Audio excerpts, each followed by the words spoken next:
गुरुकुल का असमंजस कैसे समझाएं संसद या अनैतिक आचरण। हमारे जैसे गुरुकुल आज इस विषय पर किम कर्तव्य विमूढ़ हैं। वो अपने छात्रों को कैसे समझाएं कि संविधान पर बहस करने वाले और संविधान बनाने वाले आपस में इस तरह के अनैतिक और संवेदनशील कैसे हो गए। संविधान समीक्षा में अतीत में प्रधानमंत्रियों और उनके फैसलों को लगातार याद किया गया। यह आवश्यक भी था।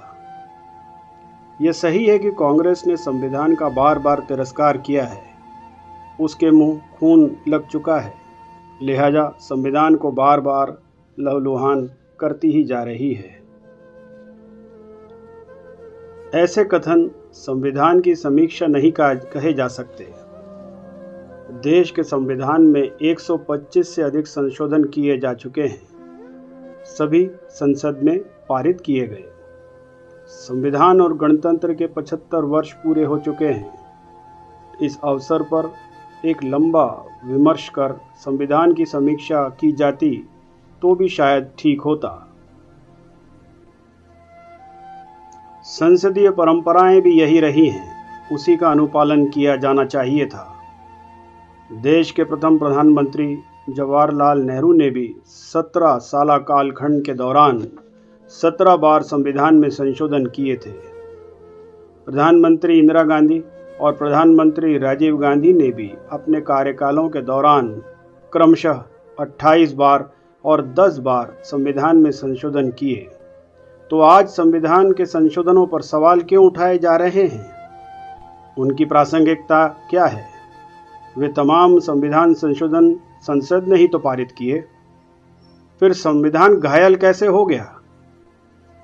संविधान की समीक्षा के अवसर पर प्रधानमंत्री जी ने अपने 110 मिनट के संबोधन में लोकसभा में 11 संकल्प रखे।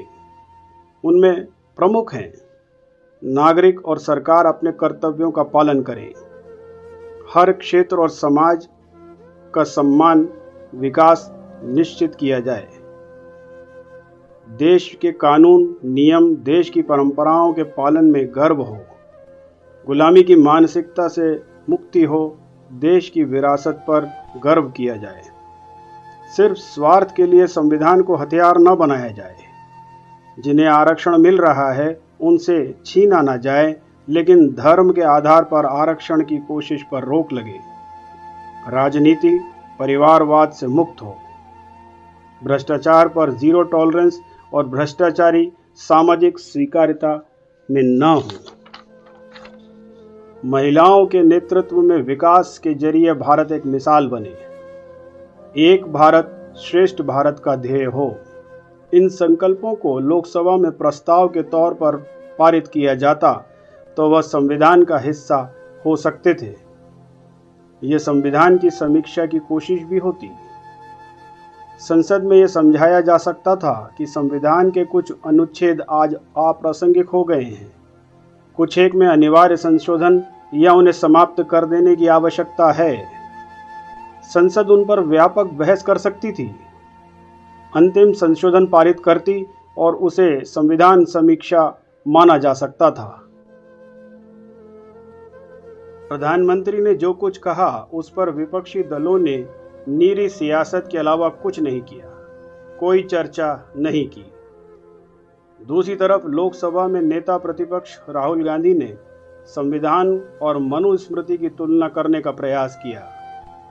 यह बुनियादी तौर पर गलत है, क्योंकि संविधान हमारे महान पुरखों ने संविधान सभा में लगातार विमर्श के बाद बाकायदा अनुच्छेदों में तैयार किया है। उसे राष्ट्रीय मान्यता दी गई है। मनुस्मृति न तो कोई संवैधानिक संकलन है और न ही पुराण वेद उपनिषद सम्मत कोई पुस्तक है। मनुस्मृति का संबंध करीब 100 साल पुराने आरएसएस, जनसंघ और भाजपा से भी नहीं है। कांग्रेस और कुछ विपक्षी दलों ने यह मान्यता गढ़ ली कि वे मनुस्मृति को संविधान के समानांतर मानते रहेंगे। यह सोच और मानसिकता भी गलत है। और अंत में यह धक्का जो अब देश की गरिमा को लगा है, कोई भी जेल जाए और हमारे जैसे गुरुकुल अपने छात्रों को ऐसे आचरण का कारण समझा नहीं पाएंगे। ये लोग संविधान के रक्षक हैं, ये संविधान बचाएंगे।